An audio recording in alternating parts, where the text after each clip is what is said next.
Good afternoon and welcome along to our live FOSROC Super6 coverage. We're here at Goldenacre, and credit to the ground staff for ensuring this fixture is playable this afternoon. The game goes ahead after a period of incessant rain in the capital. The pitch is bare in patches, but by and large very playable indeed. And as I say, all credit to those who've been working hard over the last 24 hours to make sure that this match between Heriot and Ayrshire Bulls will go ahead. 2 o'clock kick-off. And of course, when these sides last met back in the opening weekend of the FOSROC Super6 season, it was Heriot who came out on top, making it a clean sweep of victories for the away sides in the opening weekend of the tournament. I'm delighted to say alongside me is Ben Chalmers. Ben, you've been out injured recently, but you'll be wanting to get back to full fitness very soon indeed. How do you see today's game panning out? Well, the sun's just come out. It's reasonably firm underfoot as well, considering, so hopefully the ball can be thrown around a bit and make a bit of a spectacle for everybody. You get a glimpse there of almost a little moat has appeared just at the front of the main stand, as you get a view of one or two spectators up Arthur Seat and Salisbury Crags, very scenic part of the capital city. There's an indication of what has happened so far this weekend. Watsonian's match with Southern Knights postponed. We've yet to get confirmation of a rescheduled date for that particular game. Stirling County's match with Boroughmuir Bears, bit of history. That, of course, played at the Oriam, so an indoor match. The lead changed 5 times, and it was Brandon Thompson's late conversion that made the difference, and a win for Stirling County by 36 points to 34. Here, though, this afternoon, it's all about these two sides on the screen. And Ben, from the Heriot's side and their point of view, who do you see as standout, potentially match-winning players today? The two centres, Cameron Hutchison and Robert Kay, have been very impressive this season. They work very well together. They went to school together at Heriot, so they bounce off each other very well. Ross Jones will move the pack around the pitch, so put them in the right places hopefully, and we'll see a good game. In the Ayrshire Bulls side, Harry Ward, we understand, will now be wearing 23, the Ayrshire Bulls scrum half. Also a change you can see there, Fraser Hastie alongside Marshall Sykes in the second row. Lars Morris is unable to play today. Gavin Wilson comes on, taking Fraser Hastie's place on the bench. These sides certainly will know each other so well, having played back obviously at the start of November, but back in the days when these sides were part of the Premiership campaigns in seasons past, many of these players have been around their respective clubs for a while, so no strangers out there this afternoon. As Ben was saying, a bit of a breeze beginning to pick up and swirl around Goldenacre this afternoon, but clear skies overhead, so that will certainly make for some interesting playing conditions, and a lot of permutations still to be decided and really to look at what is going to come in terms of the playoffs, as we see Pete McCallum and Ayrshire Bulls running out onto the field of play there. Harry Ward is going to be the starting scrum half for them, wearing number 23. But with the Watsonian Southern Knights game postponed yesterday, Ben, it means that we know Watsonians have got a home semi-final, but there's any one of these three sides could still potentially be in the top two. Yeah, exactly that. Ayr will obviously want to be back at Millbrae for the semi-final, but we'll be looking to get back here for whoever we have to play, and obviously we beat them up in Millbrae, so they might be looking for a bit of revenge as well.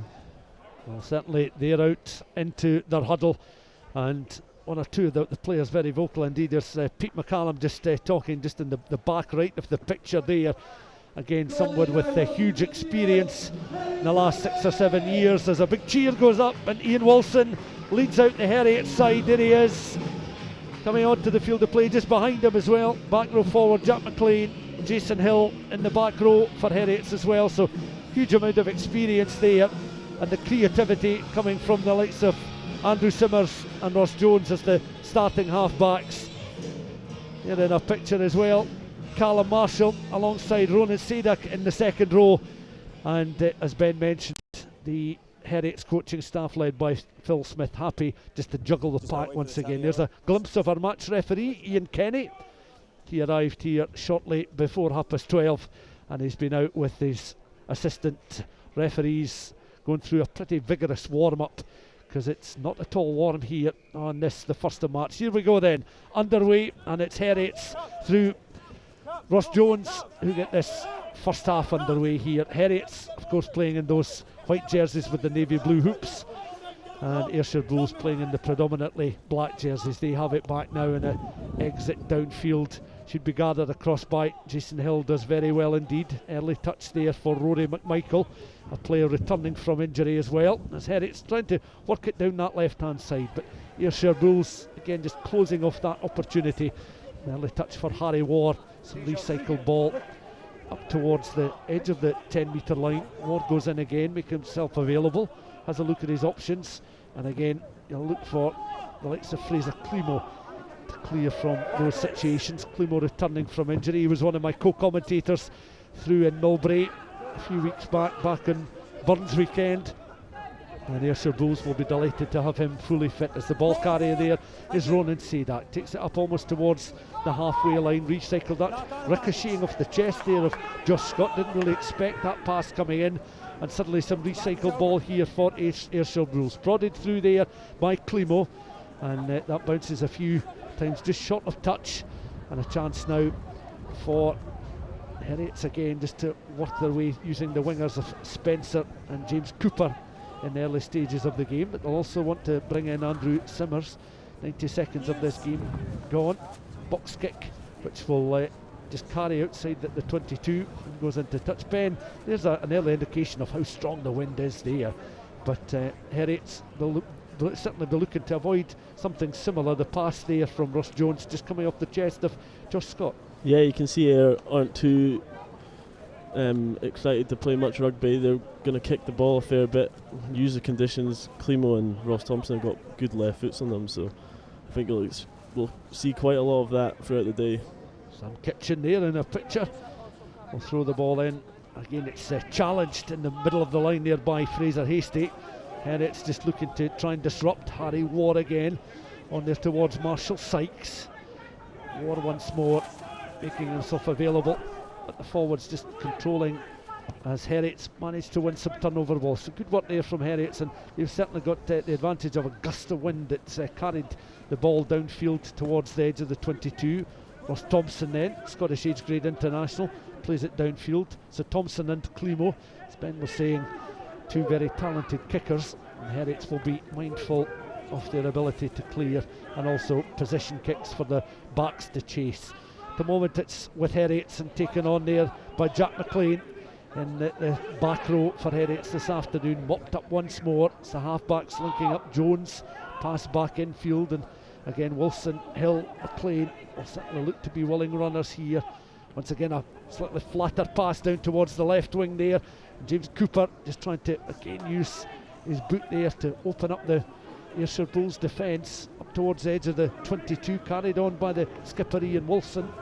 Wilson protecting the ball now, comes back once again towards Ross Jones, looking for an angle inside the 22, taken on once again by Simmers, and Heriots have it at the moment in a bear hug though. Fraser Climo is protecting that Ayrshire defence. There's some good hands there from Marshall, and just a little deft feed towards that right hand side, but Ayr very much alert to that.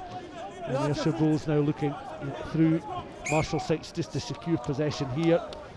The referee, you've gone off your feet, so I can't reward you. Almost 4 minutes gone.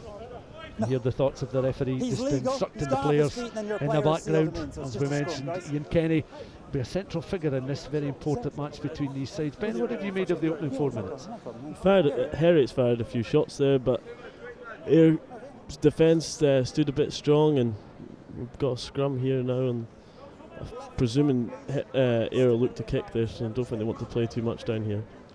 So the scrum, as you'll see from the picture, 5 metres in from touch, just on the edge of the 22. There we are. There's the view on what is now quite a clear, bright afternoon overhead, but the wind is certainly going to make it rather tricky for all concerned. Harry Ward then, and alongside him the Heriot starting scrum half Andrew Simmers, and they are just taking their time over feeding the ball in to the scrum.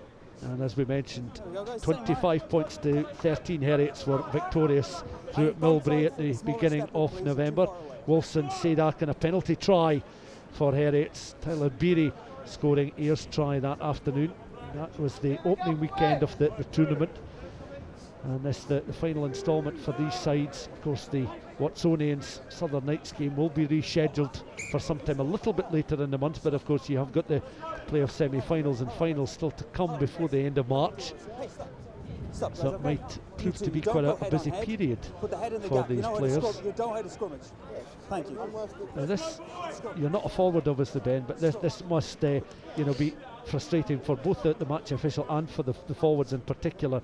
First set piece scrum of note, and the referee is obviously taking his time over setting the scrum, and the players are just looking to try and obviously win over their opposite number in a situation like this. Yeah, exactly. Don't know too much about the scrums. Leave that to the props and the ref. Oh. Certainly the referee has penalised the home side Heriots in the set play. And Ayrshire Bulls now will have a chance. So this will be an early indication of how strong the wind is in the favour of one side or the other. Well, he deliberately just worked his way down towards the edge of the 10 metre line there. Fraser Climo in the picture, returning after a period of time out with hamstring and leg injuries. But the New Zealander is certainly delighted to get back for the tail end of the season, the business end. Kitchen's throw in there was gathered by Heriot's just in the middle of the line, and Heriot's now a little bit of afters going on as the sides are just getting them repositioned defensively. Heriot's got a bit of a drive on. Simmers again out towards his standoff, taken on by Kay out on that left hand side. An opportunity now, McMichael and Spencer, and over there Cooper will want to try and link up well, provide a little bit of pace. Simmers goes in once more. Delicate hands here from the Heriots players. Almost a risky high challenge coming in there, but that was around chest height. Again, Heriots looking just to work their way up to within 5 metres of the try line. Recycle ball is going to be important here as little pod of forwards begins to form, and they're still 5 metres short of the line just now. There's Simmers going in once again, making himself available. Another pod forms, and Heriot's now several phases and an opportunity perhaps for them to get opening points in the board as they now begin to stretch there. McMichael coming in on the pass there, central inside that 22. Hill again goes up, gets himself up, and is just bundled to the ground once again as the referee penalising here for an illegal challenge, and Heriot's will come back to within 5-6 metres of the try line out on that left hand side. Number and they'll 3, be eagle just to tackle off the ball. Basically just to continue to apply this pressure. It looks as if Nicholas Griffiths, the tight head prop, was the player penalised there for Ayrshire Bulls, and no surprise that Heriot's just prod that one towards the corner. The kick by Ross Jones. Ben Chalmers alongside me. 8 minutes have come and gone. It's a good platform for the home side to build. Yeah, it was a great pass from Robert Kay there, straight into Rory McMichael's hands, and nearly got away there, but set piece is not, it's a bit hard out there obviously with the wind and stuff. That's 2 back-to-back losses for Heriot. So yeah, the line out and Kitchen's throw-ins have been challenged as well. The Ayrshire Bulls hooker, but just at the moment Ayrshire Bulls securing War will line up this box kick. See the distance he can get on this one. Again, it's not so much height, but the angle and the execution certainly will, I'm sure, please Peter Murchie watching on, that it's gone beyond the 22, and it will be a Heriots throw-in, so they're forced outside the Ayrshire Bulls 22 just for the moment. Another huddle forms, and just coming across with the instructions there, Andrew Nimmo. Harry Johnson in your picture just now. That's an important throw in then for Heriots to try and ensure that it reaches Heriots' hands. It's challenged well, but Callum Marshall was up and managed to get a secure touch of the ball there. Just forced backwards in that section between the 10 and the 22 for players just at the moment. Out towards the blind side again. Jason Hill looks to make himself very busy. A dangerous figure if he's allowed to run into open green planes. Simmers again, back just slightly infield. They're still close towards the touchline across on the far side. Live FOSROC Super6 Sunday afternoon rugby. This the last of the regulation matches this league season for these sides before they turn their attention to the playoffs And now it's Heriot once again. Intricate passing play there. Hutchinson certainly took a sore one inside centre after offloading. Still with Heriot at the moment. Prodded forward there by Ross Jones. That a trundling grubber kick takes play back into the Ayrshire Bulls 22. And with just over 10 minutes of the first half gone, here are the thoughts of Ben Chalmers. Clever play there from Ross Jones. Weren't really going anywhere, so he's just stuck it in the corner, especially the way the line-out's been going. The set pieces, it's hard to get a hold of, so I think you'll see more of that from both teams. Just the wind's playing a big part in the game so far. Decent ball retention there from Heriot, with Ayrshire Bulls certainly solid in defence. We'll see what Kitchen can do from this throw-in. Then towards the back of the line, George Bordle wins secure ball. Ayrshire Bulls now get a little bit of a drive on up towards the edge of the 22. Harry Ward extending a right arm there, just trying to direct operations, but he's watching his forward. Certainly makes some good ground here, as Heriot's just on the back foot at the moment. See if there's going to be a splinter run, as Ward again extending that right arm. He's not been called upon just at the moment, but may well be now. Ward then again squats down here, the referee saying use ball, and Ward just in the thick of that. And again, perhaps just a slight delay. They're coming in at different angles there as well. The Heriot players and the Ayrshire Bulls players, just some reinforcements coming in from both sides, but Ayrshire Bulls penalised, and it will be Heriot's once more that will have an opportunity from a set play, as it's been a tentative opening, now 11 and a half, just over 11 and a half minutes in this game. Fair-sized crowd in the main stand at Golden Acre, but not too much for either set of supporters to cheer just now, Ben, as these sides, we mentioned, know each other so well, but like for like, they're almost nullifying one another. Yeah, exactly. It's hard to see where the wind's going. I think Heriot have probably managed the ball a bit better, and we've been in Ayr's half a bit more than they've been in ours, but we've not really come to anything yet.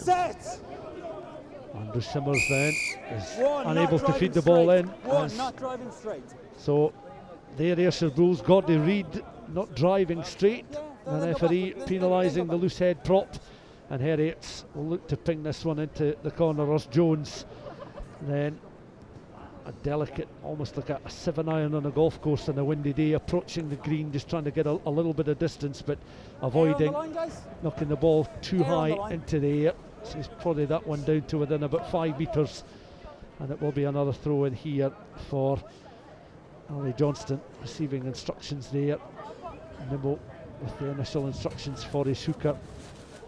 So he's going to throw the ball in 5 metres from the line, as you see. Now plenty of height on that ball there, so confidence shown from the hooker to go towards the back of the line, and it certainly was challenged. It's with the hooker once more, a drive on here, so it's controlled by Ali Johnston at the moment, but it begins to turn round, begins to break up a little bit, the secondary drive coming in, and Heriots have maintained controlled possession here despite the interference from Ayrshire Bulls. Once again, Simmers has a little look on towards Jones, out towards the right winger here is Spencer. Jones found a pass there from Spencer. The referee saying a deliberate collapse there, so it'll come back to within 5 metres. Ayrshire Bulls penalised, and Heriot's just again looking to try and turn the screw. They've certainly had plenty of the territorial advantage in this first half. Plenty of territory and being inside the opposition 22 for longest periods in this first half of the match. Now almost 14 minutes gone, scoreless, as you'll see in the top left hand corner of the picture.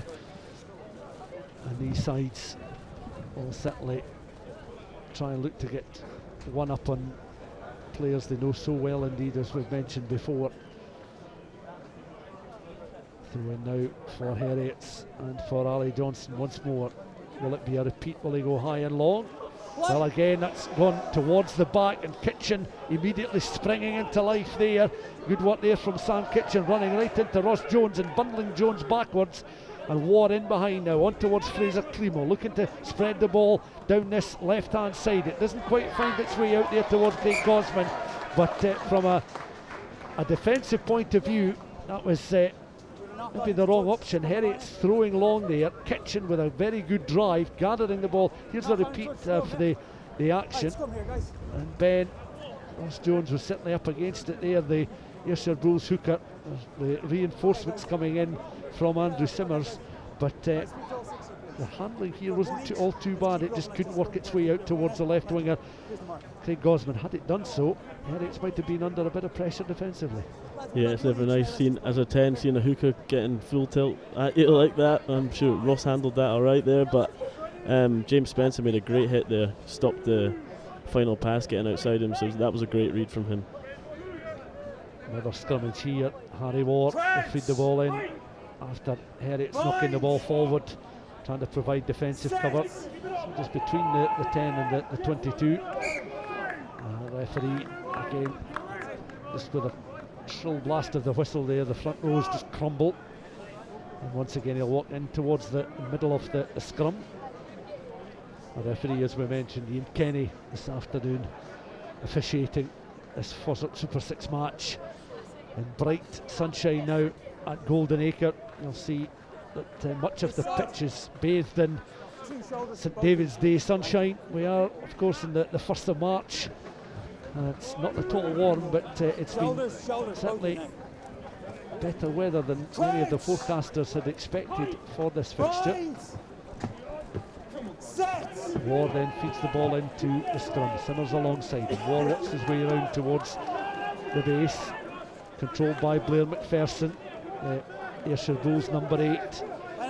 On towards War now. Climo, delicate with the left foot, bounces once, taken on there by Jack McLean.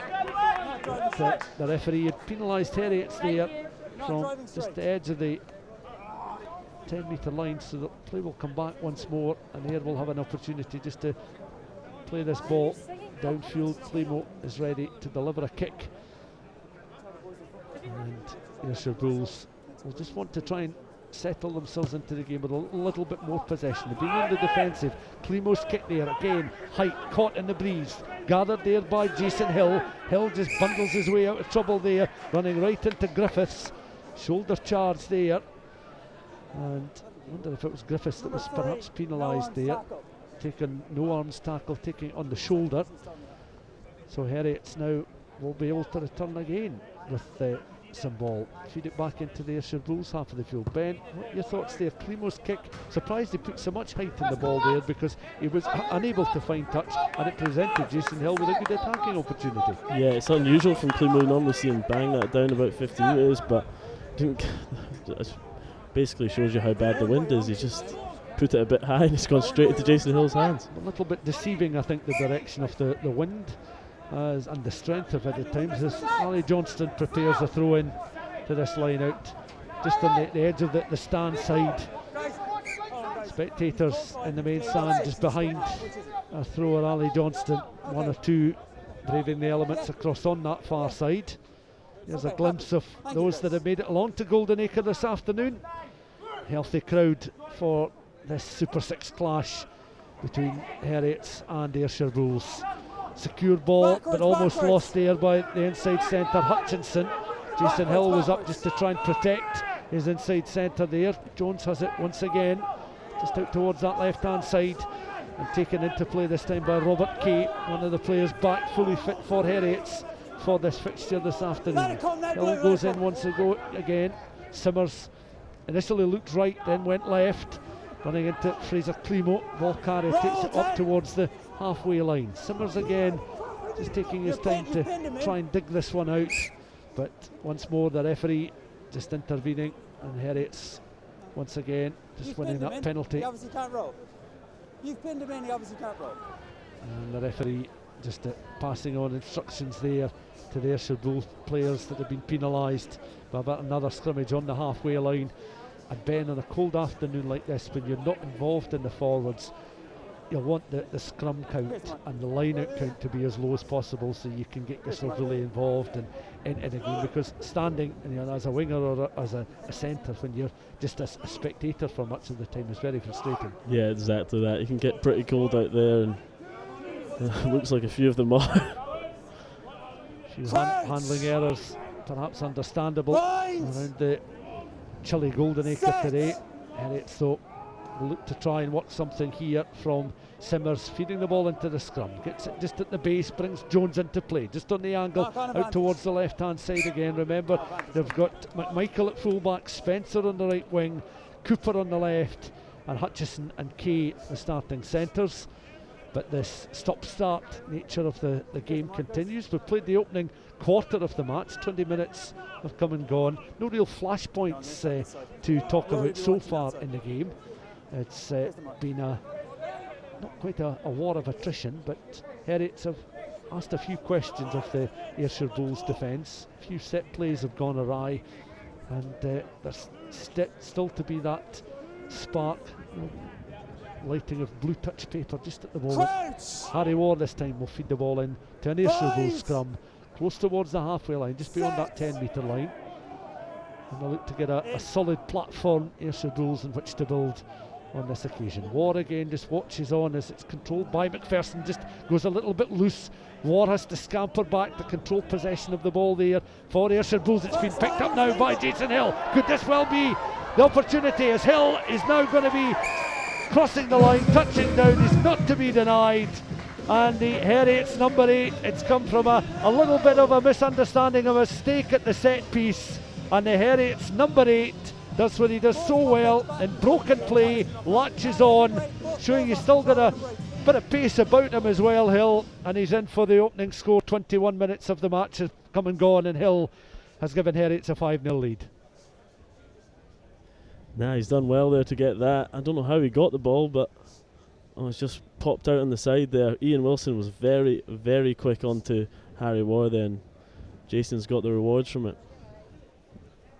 So Hill's try coming 21 minutes into the game, just as we were saying that there's been very little in the way of talking points in the match. And again, perhaps no surprise that on a windy day such as this, the conversion is going to be aided. Heriots allowing a player just to provide an index finger. James Spencer is the player just resting an index finger on the ball. Here he goes then with the conversion attempt, just on the angle. Is that going to spin over? Oh, it's an excellent kick, Ben. How about that? He's done well. A wee assist from James Spencer there. I normally see the guy put when he's holding the ball on the end of the ball, but James seemed to have it halfway up the ball there, which is never seen before. Oh. So there's a replay of the try. Jason Hill again having the opportunity to score the opening try, and again 2-3 glances towards his right hand side to see what Ayrshire was going to try and do defensively to slow up the Heriots number 8, but the experienced campaigner is in for a converted try, and suddenly Heriots lead the match by 7 points to 0, and Hill has it once again. That will certainly have sparked his game into life, and the Heriots crowd showing their appreciation for the efforts of their number 8. So it comes back again through the hands inside the 22, and Heriots again just trying to work it up towards the edge of the 22 just now. 23 minutes on the clock. Box kick there just on the angle by Andrew Simmers.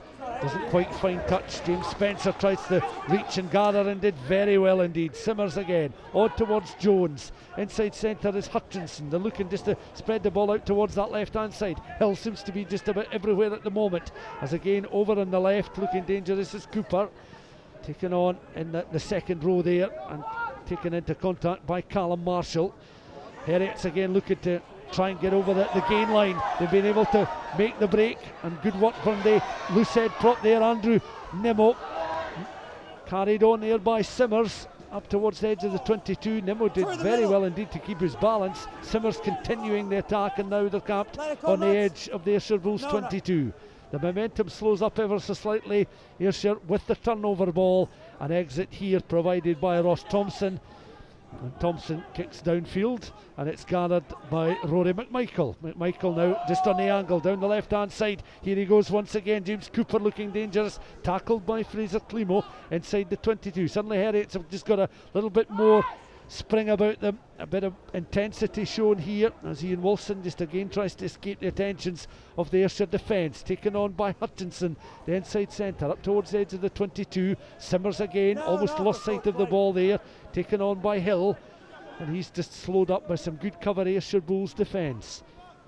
Heriot's then, since scoring the try, have had much of the possession, and they're camped close towards the 22 metre line. There's a good glimpse of the action from our hardy camera crew who are out battling the windy conditions here at Goldenacre.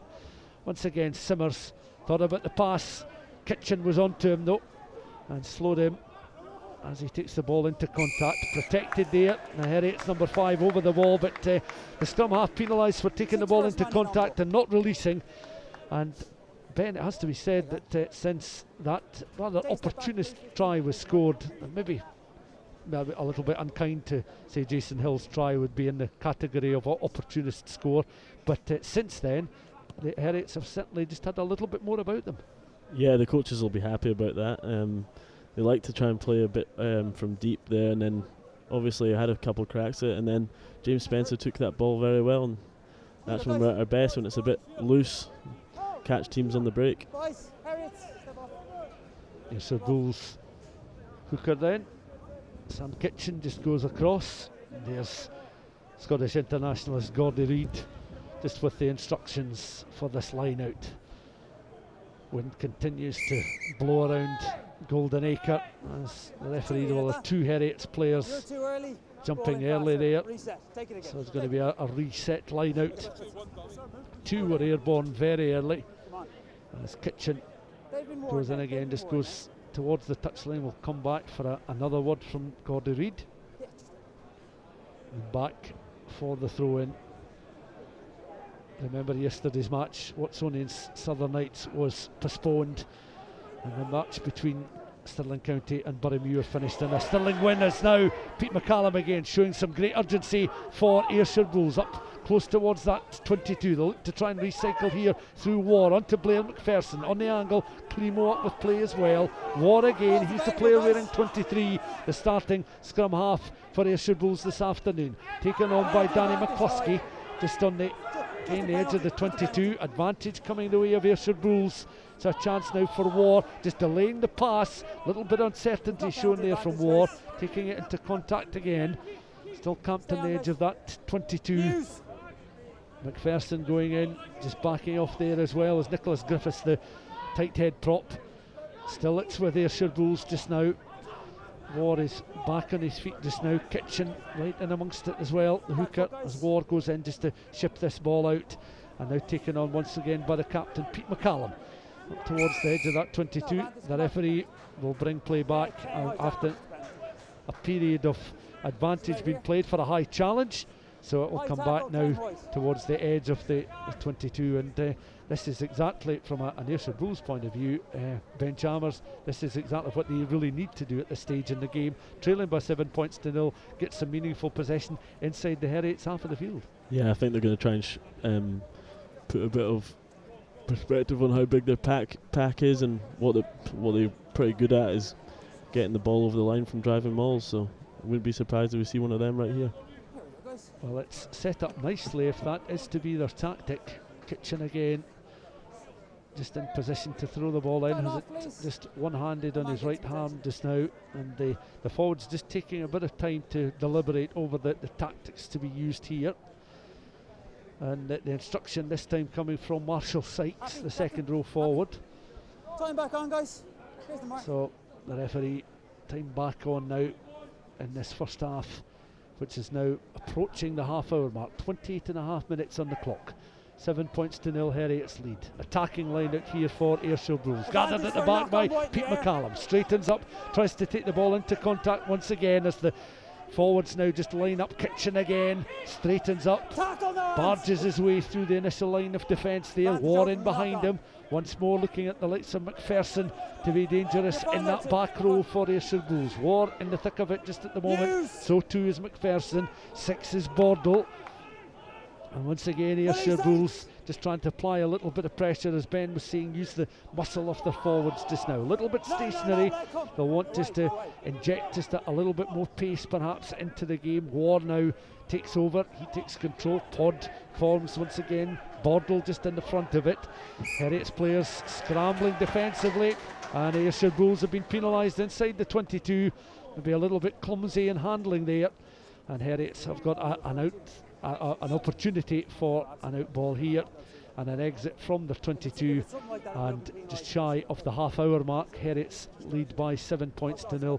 And Ben, from a defensive point of view, that was a good outcome from Heriot, while Ayrshire Bulls will be quite frustrated they couldn't do more. Yeah, pretty happy with that. They didn't really fire many shots there. It was pretty just round the corner and pretty easy for us, to be honest. Do you feel that the lack of pace in that attack was just made it that little more straightforward from a Heriot's point of view defensively? Yeah, it is hard when your line-out doesn't go as planned and you've got all this planned ahead. It's hard to get back to where you thought you were going to be, so a bit off the cuff. They couldn't really get going there, could they? An opportunity now for Heriot to exit their 22. Andrew Simmers again, as the players are set, engaged in the scrum. Simmers then feeds the ball in, simple exit just at the back of the scrum. First receiver there was Hutchinson, the inside centre. They want to ship the ball out to this busy little figure here of James Cooper, up again towards the edge of the 22, just over the 22. Again taken on here by the wingers, remember, Cooper and James Spencer, the two wingers for Heriot this afternoon. Both have been busy in trying to create attacking opportunities, and you can see the ball shipped out towards this right hand side. Beautiful take, one-handed there, and just escaping the tensions of Harry Ward, but eventually just running into some trouble there. But great work there from James Cooper on that left hand side. Fleet of foot shown there, good example of that. And it's cleared now by Jones downfield, so the game restarts once again. It will be a line out for Heriot on almost in the level with the Ayrshire Bulls 10 metre line. 31 and a half minutes have come and gone. 7 points to 0. The Jason Hill try, if you're just joining us for live Super 6 coverage this Sunday afternoon. Certainly very bright overhead in central Edinburgh. We're at Golden Acre for a home match for Heriot against the Ayrshire Bulls. Heriot's looking to try and do the double over Ayrshire in the regulation season. Again, a throw in that Ayrshire almost managed to get a full hand on, but was eventually gathered there by Jack McLean. Taken on by Simmers once again. Once more a pod forms, good cover defence initially by Marshall Sykes.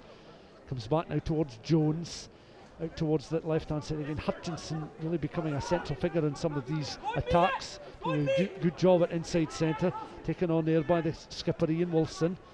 Recycled once more, interchange of passing. And again, it's McMichael taking the ball into contact. Back it comes again towards Wilson. The handling is assured, but they're unable just to breach this defensive line. An interception here, and suddenly Fraser Climo escaping the attentions of the initial line of Heriot's defence that were just slightly caught out there. Gordon Reid now, his sizeable bulk being used just to bring war into the game. Kitchen again is alongside the ball carrier there, Fraser Hastie, a late replacement for Lars Morris, who's supposed to start the game. Again, Jason Hill, the try scorer, back on his feet as it comes back through the hands of Ross Thompson. He was able to ship it there towards McNulty, who's tackled. Ward goes in once more, taken on by the second row forward, Marshall Sykes, dropping the shoulder into contact. He goes.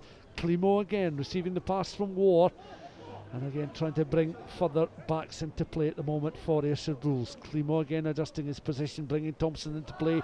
Deft pass back inside from Thompson. Ward has it once more, on again towards Bordle, and Ayrshire Bulls beginning to make some inroads into this Heriot's half of the field.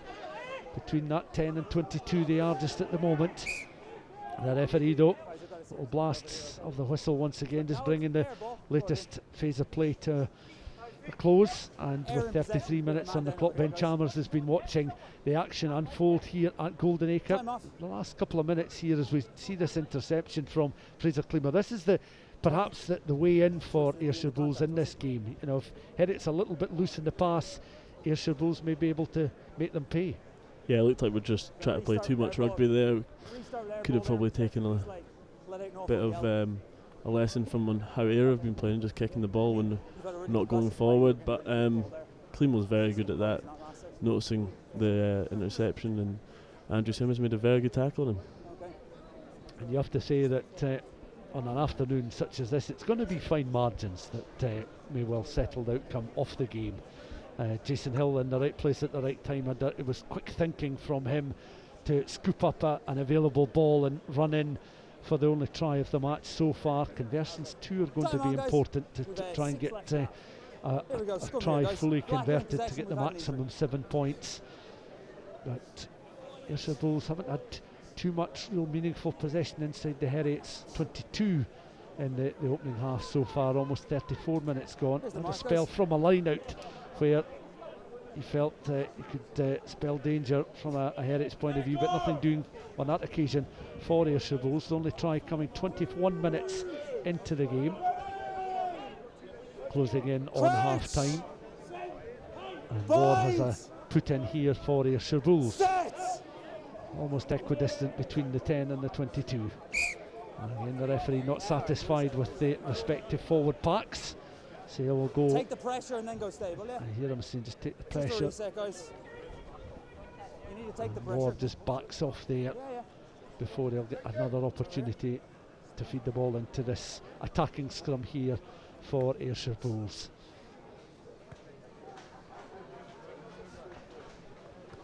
And you have to say that because it's been a windy and a fair afternoon, the pitch that's been certainly very well looked after and cared for by the ground staff in the last 24 hours or so is holding up very well indeed, Ben. Yeah, Simon, the groundsman down here, does a fantastic job. It is one of the best pitches in Scotland, I'd say, but hopefully we can get a bit more rugby played than we have seen so far. War then, again, looking on as McPherson controls the ball just with his feet just now. McPherson, the Ayrshire Bulls number 8, he was trying to work away up to almost towards a 90-degree angle there. The referee again penalising the Heriot side.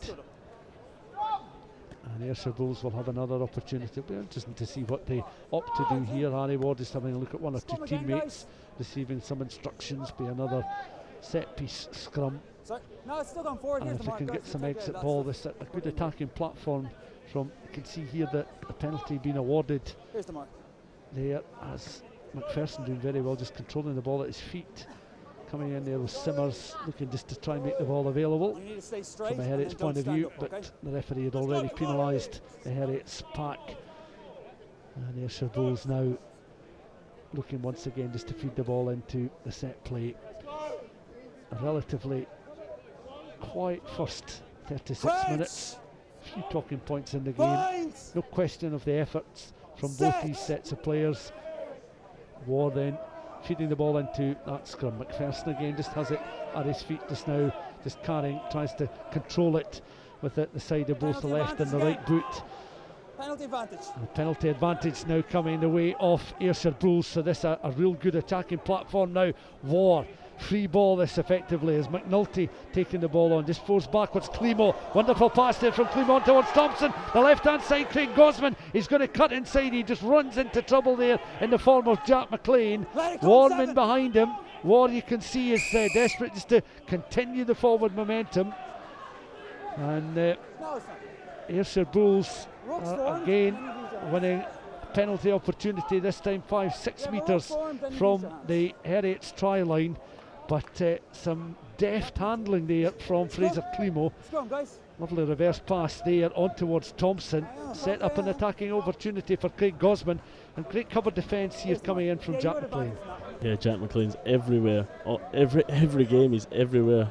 He's an absolute nuisance to play against. Time off, guys. Time off. 3 white sub. Just looking down, I think there's a change in the Heriot's front row. It looks as if Struan Sesford is stripped and ready to come on for Josh Scott. So I think that's going to be the replacement there. And time back on, guys. Quick glimpse of Sesford. And Scott will be disappointed just to exit the fray just at this stage in the match, shortly before half time. Number 18, Struan Sesford's coming on for number 3, Josh Scott. Josh Scott just making his way down along the front of the main stand just now. Slightly muddied figure, but both sets of players, as we mentioned, will I'm sure appreciate the fact that it's not been a wet afternoon here at Golden Acre. Far from it. Quick clear overhead as War again with an attacking put in at the scrum here now for Ayrshire Bulls, trailing by 7 points. The Jason Hill try converted score, the only score to tell you about so far in the game. McPherson again, on now towards War. War now just delaying the pass again, tries to bring Gosman into play on that splinter run. They're getting close towards the try line now again as Marshall Sykes, he's gobbled up there by some solid Heriot's defence. War again tries to make himself available. Frustrations now in the main stand here from both Ayrshire Bulls and Heriot's supporters. Heriot's penalised once again. Pete McCallum with the match referee just having a quick word, and Ayr just continued to try and apply the pressure before the interval. And this, you have to say, Ben Chalmers, an important spell in the game as Heriot's look to try and protect the 7-0 lead they hold. Yeah, just before half time it'd be good to hold them out, but they're applying a fair bit of pressure. Struan Cessford on now. I think he's come on to fix the scrum situation, whatever's happening there, so we'll see how this goes now. War again will just be given the signal to feed the ball into the scrum, and they're working it. They've got nobody down the blind side at the moment. Just behind Fraser Climo is the left winger Craig Gosman, and Harry War now just getting the signal as the right winger James Spencer just moves just slightly infield as the referee is not satisfied with this scrummage, so it'll be reset. We're nearly at half time, guys. It's your time. Almost half time. It will be interesting to see if the players, the way they're lined up, it's not out of the question they might look to drop a goal here. As I say, there's nobody down the blind side at the moment, and the Heriot's right winger has moved back infield. As you can see, he's the player just on the left of your picture there. James Spencer to Harry War. Now just feeding the ball into the scrum. And Heriot's have won that little scrummaging battle. That's a huge win for them, as Ayrshire were certainly lining up their backs for some sort of training ground attack, and something rather tantalising has just drifted past us there just now as hot pies have made their way up towards the commentary position. We'll continue to provide commentary until half time. The pies have arrived, the referee blows for half time, and it's been an intriguing first 40 minutes, if low scoring. The only try coming 21 minutes into the first half. Jason Hill with the score. A little bit of opportunism, converted try though separating the sides. 7 points to 0. Ben, a quick word from you at half time. What have you made of the first 40 minutes then? Yeah, it was a bit scrappy there, but I think that's a big moment at the end of that half, getting that scrum penalty, and I think the coaches will be happy bringing Struan Cessford on. He looked pretty happy with himself. I don't know what he did, but he got a penalty, so happy days. Yep, so at half time, 7 points to 0, and Heriots have the advantage courtesy of this piece of opportunism. Harry Ward tried to scamper and control the ball there from a little bit of a messy scrum. There Jason Hill picks up the available ball and just gallops in. The angled run coming in from McCluskey and from Isaac McNulty. It was McNulty who was closest to him, but just couldn't stop the big Heriots number 8. Plenty of experience here shown by Jason Hill. They're coming in, but just a little bit too late was the defensive cover provided by Isaac McNulty, but just caught out the Ayrshire defence. And 7-0 is the scoreline at half-time here at Golden Acre. Of course, this is the last weekend of the regulation season, and there have been plenty of highlights since the opening weekend at the start of November. It's almost an end of the regular scheduled fixtures in the FOSROC Super6. But before we look ahead to the playoffs, we're taking a look back at some of this season's highlights. I'm delighted to be joined by Scottish Rugby Ambassador Chris Patterson and Super6 Tournament Director Stevie Gemo. Guys, thanks for joining me. Thanks, Gav. Thank you, Gav. Yeah, we'll have a look back, won't we? Covered lots. It's come a long way. It was a long time in the making, but I've had a really good product so far. We spoke to some of the coaches, emailed the coaches and asked them for some of their highlights. And I guess we're a better place to start than the first game of the season, which was at Megaland, drew in a huge crowd, and it was kind of a really great advert for Super6. Yeah, as Chris said, took a while to get to this stage, but the whole evening was what we wanted it to be. It's tried to bridge that gap from the domestic game into the professional game. Great off-field experience, and a great standard of rugby on the pitch. Keeping with Boroughmuir, we picked out this try as one of their kind of highlights. It came at home again at Megaland against Watsonians. Chris, can you just kind of talk us through this one? Yeah, this is a really good example of just an attacking structure that the players would have worked on coming to fruition. Everybody's working into position, some brilliant inter-handling skills and support play. Archie Russell feeding Cammy Gray for scoring in the corner, but it's a proper team try. And it takes a lot of time to build it up, moving from the left-hand side of the field to the right. There's dummy runners, Dan Winning, tight head prop, who got his first professional game for Edinburgh Rugby just recently at BT Murrayfield, giving that crucial link play. Cameron Atkinson, 6 foot, whatever he is, being a link player as well. So opening up the skills in a structure is what this try is all about. So just moving on, looking at this one here from Stirling County, it's a very different try. This was kind of more about the discipline, wasn't it? Absolutely, and Steve is right about playing in different conditions and preparing yourself to play in different conditions. You have to play different ways as well. This is a really good try by Stirling. It almost models a lot of what you see in the professional game, where you're identifying where the space is through your analysis through the week. So driving, winning the ball, driving really well in the maul, keeping it stable, breaking off the maul at the right time, the ball back inside to Logan Trotter, hitting the space that will be identified at the side of the maul, and then the support play coming through. And I know we looked at a Boroughmuir team try, that's a team try in a different sense, but no less impressive.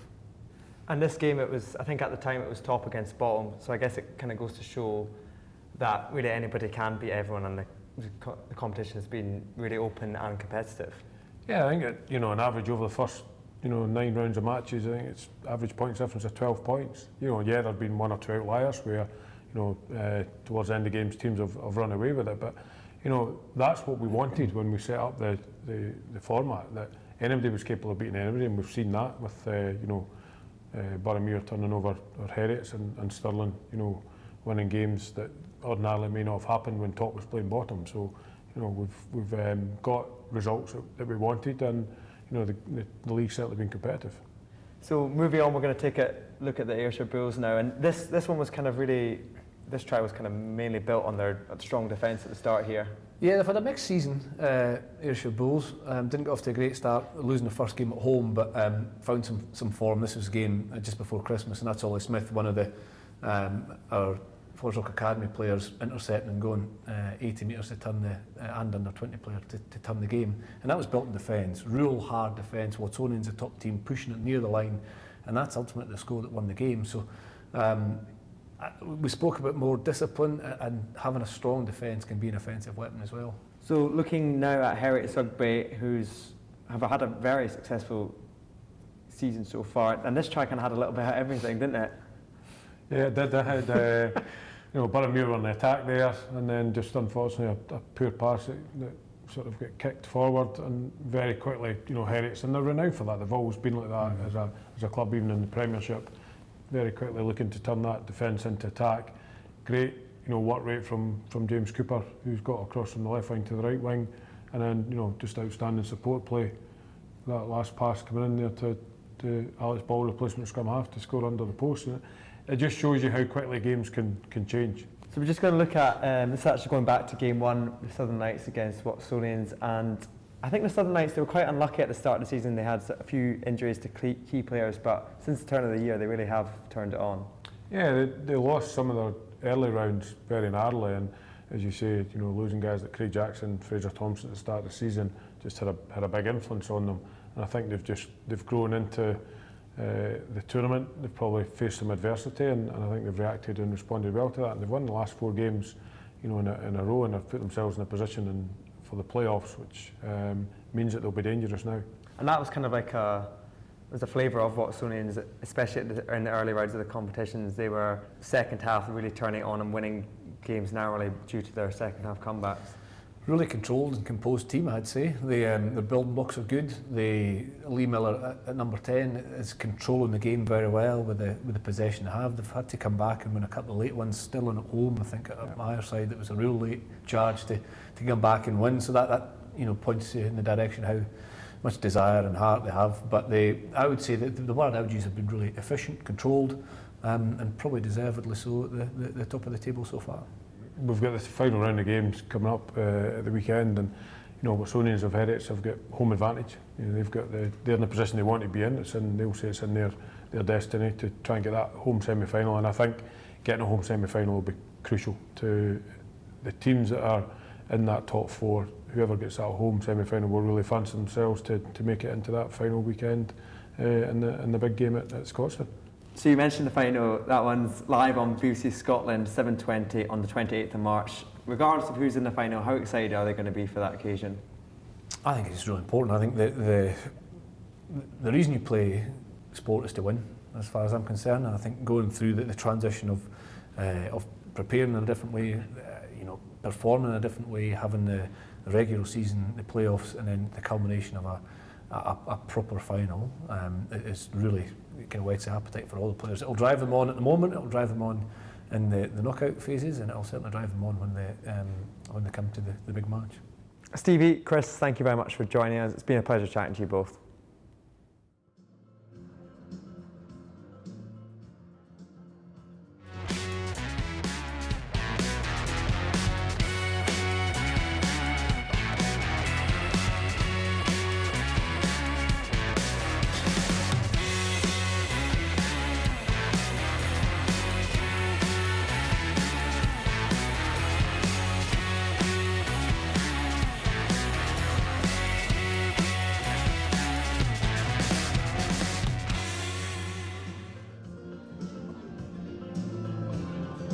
We're alongside Ben Chalmers and I this afternoon at Golden Acre, and Heriot's lead by 7 points to 0 against Ayrshire Bulls as the half-time period draws to a close.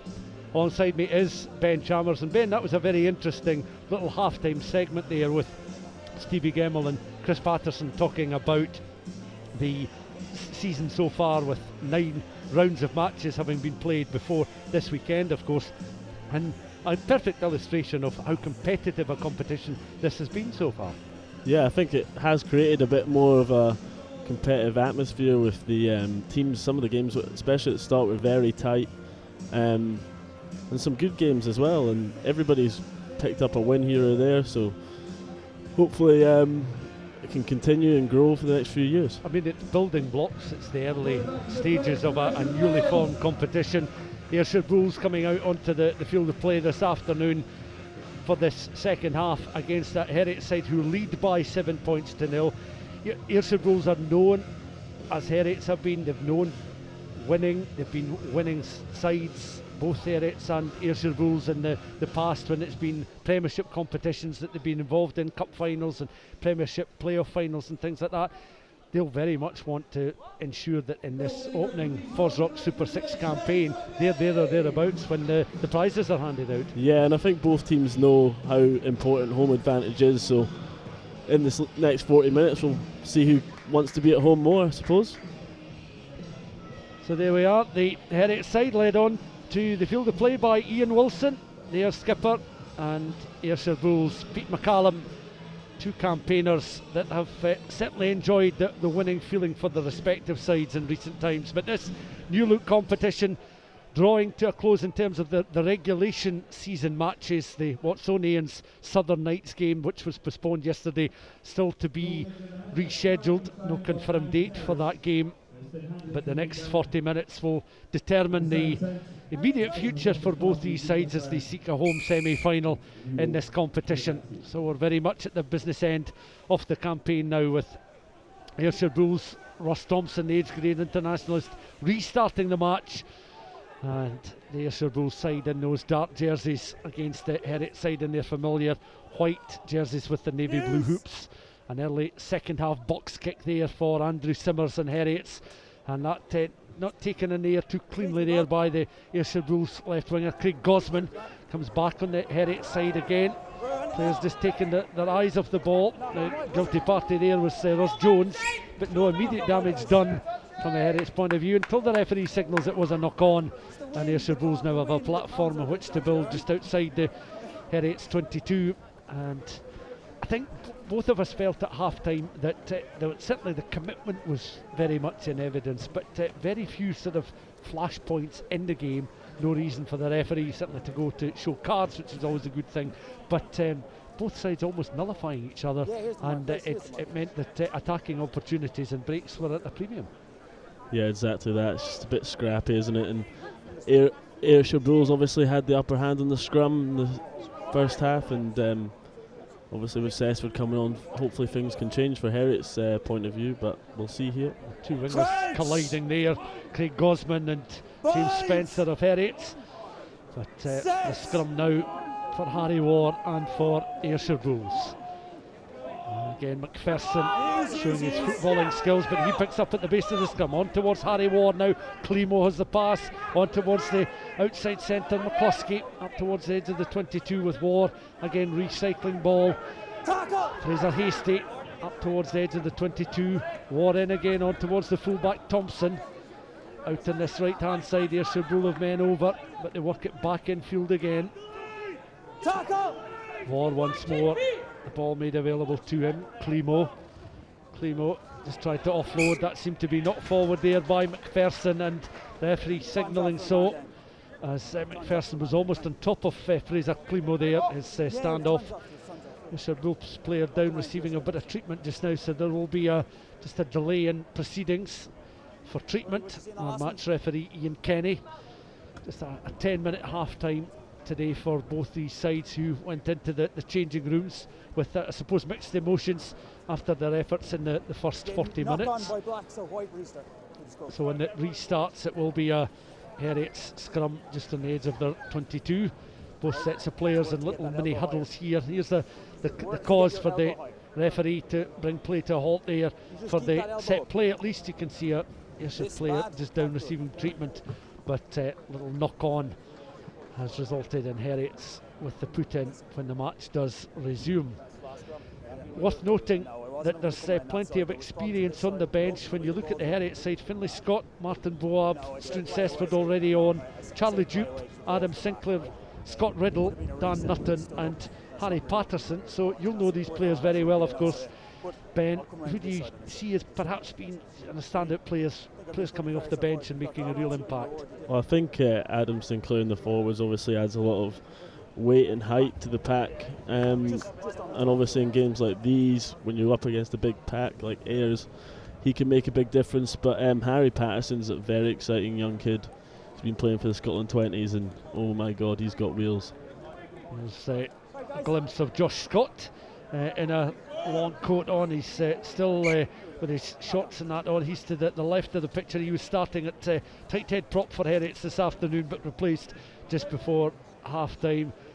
Struan Cessford, and Michael Scott is now on the field of play for Gordy Reid, who sustained an injury. He was the player down, and Reid is just hurtling and making his way off the field of play, clearly in some discomfort. I think whether he's damaged the lower part of his back, but he's very gingerly making his way off. There he is, the Scottish international player, very passionate about club rugby, particularly in Ayrshire, and receiving the warm applause of those in the main stand. He knows a skillful operator, but he's sustained a nasty looking injury there as the match resumes. So both sides have made changes in the front row, and it's a now clearance downfield by Ross Jones. Heriot's gathering there is Ross Thompson. Thompson now just up towards the edge of the halfway line, again recycled, and Harry Ward goes in, has a little look, is able to feed the ball in back in field. Ward once again, Climo now has it on towards Sam Kitchen, starting hooker for Ayrshire Bulls. Ward gathers just at the feet of Kitchen. Climo went right, then opted to just make a little bit more space for that left-footed kick, which was gathered there by James Spencer. Spencer putting plenty of meat on the ball there. That's an unfortunate knock on there for Ross Thompson, and that will provide Heriot's with an attacking platform towards the edge of the 10-metre line inside Ayrshire Bulls territory. So both sides, bench armors have made changes in the front row. Stressford on just before half time, Michael Scott at the start of the second half, but the loss of Gordy Reid may well be significant from an Ayrshire Bulls point of view. Yeah, definitely, especially the way the scrum's been going. I think Martin Boab has come on for Heriot's as well. He's a very good scrummager from France. So hopefully Heriot's can get a bit of clarity and can start running some nice moves off the back. We'll certainly see what that change also does, from a Heriot's point of view, Alex Maguire, Rory Sois, Gavin Wilson, Graham Gilden Hughes, David Armstrong, James Pinkerton and Grant Anderson are the replacements on the bench as well for Ayrshire Bulls. And Heriot's now looking to just add a little bit of muscle in this attacking opportunity, as it's the skipper who takes the ball into contact, Ian Wilson. Back now towards Jones. Outside centre is Robert Kay, one of the players returning from a period on the sidelines. Again, Simmers doing well, but is wrapped up in the tackle there. Jones just supporting the ball carrier. Jones has it now, prodded forward, left winger giving chase here, James Cooper, but the ball just trundling into touch there. But you could see the intent from the standoff.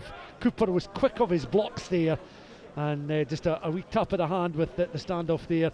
Ross Jones just prodding a kick through, and the man in the picture there, James Cooper, just couldn't latch onto it. Results in a throw in here for Sam Kitchen and for Ayrshire Bulls, and the instructions coming the way of Michael Scott. But there you can see not too much more on that kick, and it could well have been a different outcome there for Heriot's. Ayrshire Bulls now, from that latest set play, have won that little battle, and they will be able to exit through Ross Thompson inside their own 22. So we've played 45, almost 46 minutes here at Golden Acre. The Jason Hill try in 21 minutes, the only score to tell you about, as the kick ricochets off the lower part of the roof of the main stand, has cleared the 22, and Ayrshire Bulls will have another line out. And Ben Chalmers alongside me, what have you made of the play from the likes of Ross Thompson there in that picture? He's clearly a developing talent in the Scottish game, and perhaps the Super 6 level we're watching just now is a good development level for a player of his calibre. Yeah, he's got a really nice left foot on him. I've watched him play down in Melrose against the Southern Knights in the first game, and I think he picked up man of the match there. It was very exciting talent. He's obviously playing full-back today, but he'll learn a lot of people like Fraser Climo, obviously a very experienced operator at this level. Bordle winning the ball in the line out, and Ayrshire Bulls immediately just trying to build an attack again. Harry Ward looking to ship the ball towards the right hand side, which he does. Intricate passing there, 1-2 from Hasty and Ward again. It's prodded down towards this right hand side and taken on this time by Graham Gilden Hughes, who's on the field of play, as it comes back now towards Fraser Climo. So Gilden Hughes, another replacement for Ayrshire Bulls. Heriot though managed to win some turnover ball. Jones, the pass out towards Robert Kay, out towards this right hand side. A 2-on-1 situation almost opening up there, and the referee allowing the advantage to continue. Heriot's carrying the ball over the try line there. Brilliant effort by the Heriot's second row forward, Callum Marshall. And Marshall is in for the second try of the game, that coming 7.5 minutes into the second half in the sunshine here at Golden Acre. And when the opportunity looked to have been lost and coughed up by these Heriot's players, it was the second row forward, Marshall, who was not giving up on that loose ball, and he's in for the second try of the game.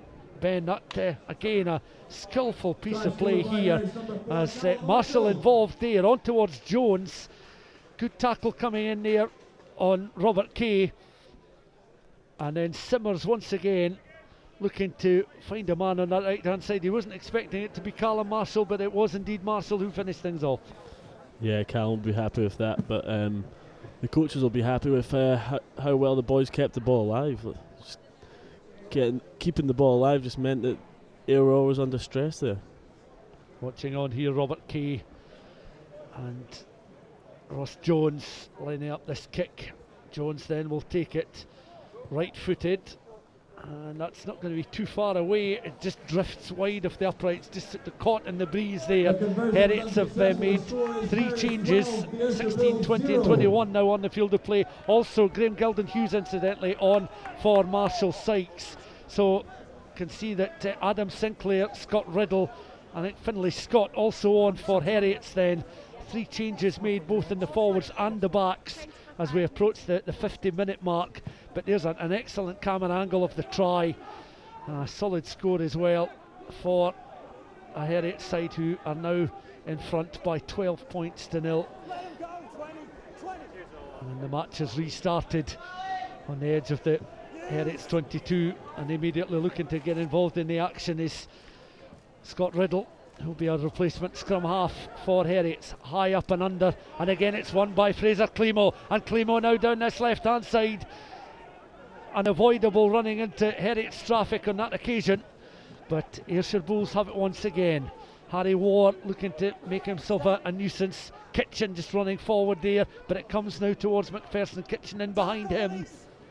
Once again it's going to be recycled. Harry Ward has the ball. Once more looking at skillful operators to come on. Pete McCallum, the captain, taking it into the 22. Climo has it once again. Out towards the full-back, Thompson. McGovern coming into play as well. Warren behind, the winger taking it into the 22. This time taken on by Gelden Hughes. War once again on towards Climo. Taken on this time by Bordle, who's been winning some good line-out ball the last couple of Ayrshire Bulls line-outs. Climo has it once again, receiving the pass from War. Takes it into contact, perhaps could have offloaded a shade quicker there. And that's a rather loose pass. Michael Scott had to lunge towards the front to get the ball. Taken on this time by Nicholas Griffiths. Recycled again, interference coming in. Heriot's. The referee's going to go for the pocket there, deliberate knockdown. I think it's the try scorer, Jason Hill, who was in the thick of the action there, so he's going to spend a period of 10 minutes in the bin. This might change the complexion in somewhat. Heriot's 12-0 in front, but Heriot's now down to 14 men, and Ayrshire Bulls, I think, are going to go for a pop at the post here, our first penalty kick at goal in the game. Yeah, we'll see how the next 10 minutes go. Jason's obviously a very important player for us. I'm surprised they've gone for the goal, to be honest with you. I have to turn them down the first half, but well, it's the replay there of Jason Hill just knocking the ball out of Harry Ward's hands there. And Ward certainly outstretched arms appealing to the referee. And here he goes then, left-footed penalty goal attempt, no problems at all for Ross Thompson. So that's Ayrshire Bulls' first points of the game. 51 minutes on the clock, 12 points to 3, and that's a platform on which they can build in the closing stages of the match. Plenty of time for these sides just to continue to ensure the scoreboard ticks over, but Heriot's are now without the influential services of or the services of the influential Jason Hill. There's some knowledgeable spectators watching on with plenty to think about. Another change in the Ayrshire side. James Pinkerton has come on, and that's a change in the backs. Pinkerton, I think, is replaced number 14 Cody McGovern. McGovern having signed from Watsonians in recent weeks, of course, so a change there. James Pinkerton on for McGovern, and Ayrshire Bulls have the numerical advantage in terms of personnel on the pitch at the moment. It's going to be a throw in here for Finlay Scott and for Heriot's, and he'll receive instructions from Martin Boab there. A player of his experience going to be important at the stage in the contest, you'd imagine. Heriot's with the advantage then. The throw in just gets a little bit of a drift away there. There's confirmation. James Pinkerton is on for Cody McGovern in the back row for the Ayrshire Bulls. Solid challenges coming in once again as Harry Ward now has a look towards his left hand side. It is further back now towards Fraser Climo. Climo angling a good crossfield kick there. It's controlled under a bit of pressure there from James Spencer, but did well not to knock the ball forward. Spencer again running into traffic. Loose ball comes the way of Harry Ward. Climo now on the edge of halfway, taken on there by Ross Thompson. Prods a left-footed kick through there. That's going to stick just before it goes into touch, and it's forced in to touch by James Cooper. And you could see that James Pinkerton was just trying to judge an attacking run there. But Ayrshire Bulls up a man will certainly, at this stage in the game, Ben Chalmers, want to certainly eat into this advantage that Heriots have at the moment. Yeah, you can see Climo and Ross Thompson starting to use those left foots and get them in the right positions and force Heriots to make the mistakes. Hopefully we don't, but line out here. Kitchen then with the throw in. Again, that just gets a little bit untidy, and it's gathered by Heriots just at the back of the line. And then immediately is Scott Riddle, and it's hoisted high, and that's a kick chase opportunity here now for Spencer across on that far side. Ayrshire Bulls playing a little bit of football. Ross Thompson, not a bad footballer himself, able to prod that forward, and that just slows up the Heriot's attack. Its momentum has dropped again slightly from a Heriot's point of view, and again they look at their attacking opportunities. Comes back though on the Ayrshire side. The referee though has penalised Ayrshire Bulls as they failed to breach the 22. Blair McPherson just pleading the case of Ayrshire Bulls, but the referee won't change his mind, and it's an exit now for Ross Jones and for this Heriot's team, who lead by 12 points to 3 as we're eating our way through this second half. 14 minutes have come and gone, and it's ensured that that finds touch just inside the Ayrshire half of the field. And I can see another change down there, and ready back on the field of play. So Harry Ward is replaced by number 9 David Armstrong. So Armstrong was starting on the bench wearing number 9. Harry Ward starting the match with 23 on his back. So replacement at scrum half for Ayrshire Bulls. We remain 12 points to 3 with 55 minutes on the clock, and Ayrshire Bulls again from a set play. It comes back the way of the Heriot side, carried forward by Martin Boab, prop forward, running with a bit of purpose there. He cycled again out towards the right hand side. Good handling there from Struan Cessford. That's prodded forward. Heriots now, if they could play a little bit of football here, almost overrunning the ball there as Scott Riddle was up with play, and Heriots just on this occasion unable to play the ball through the feet just a little bit further forward to really cause the Ayrshire Bulls defence a few problems. Still they have it just now. Once again it's with Scott Riddle, and it's a little bit of a mess at the moment as Riddle again just tries to direct operations. Taken on by Charlie Dupe. Finlay Scott, and now again just on the angle once more. He goes in, has a little look at these options down this right hand side. It's the outside centre here, Robert Kay. He's caught up in a good solid tackle. Again Finlay Scott up in support.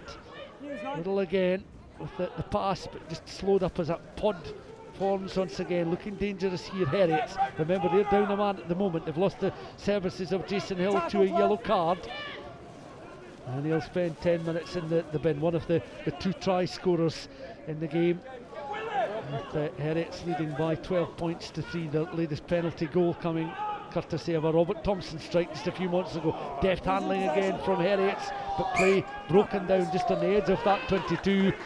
And the referee will just momentarily bring play to a halt, signalling that Ayrshire Bulls will have the put in at the latest scrum after Heriots knocking the ball forward. And with almost 57 minutes gone, high time we heard once again from Ben Chalmers. Yeah, you can see both defences have been pretty good today. It's hard to unlock it. They find it hard to unlock each other, so there's not that many ways through. Ayr have got a big set of forwards, and we've defended pretty well. To be fair, we've been pretty robust. I'm ready. I'm waiting on him. Jason Hill and Callum Marshall, the 2 try scorers in the game so far.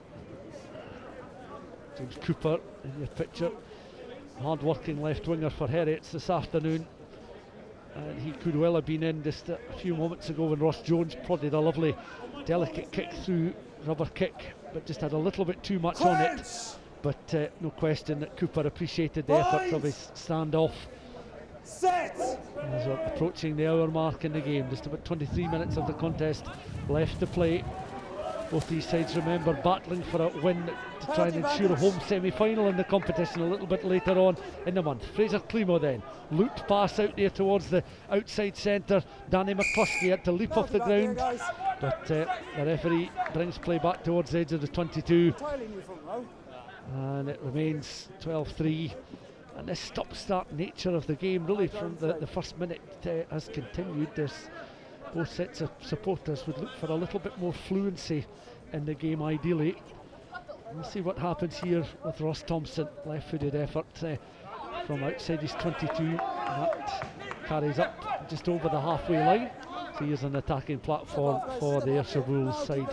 You can see a really sizable crowd in portions of the main stand here at Golden Acre.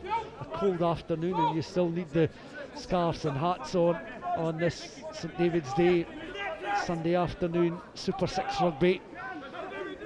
As it's taken on there now at a rate of knots, and cutting through there, Isaac McNulty receiving a good pass from David Armstrong. McNulty found a good run, but again it's all about trying to mop things up, and Climo again will want to just try and orchestrate something. Challenge coming in there as Fraser Hastie made some good yards. Some haste now shown by Ayrshire Bulls. Picked up there by Climo once again, out towards Thompson. Climo receiving the pass initially from his captain Pete McCallum. They're having to reverse. Kitchen with a decoy run there on towards Fraser Hastie again. Still has it up towards the edge of the 22. Once again, the replacement scrum half feeding Climo on towards the left hand side, and McNulty once more. McNulty thought about the offload, but still has it inside the 22. Once again going in just to mop up is David Armstrong.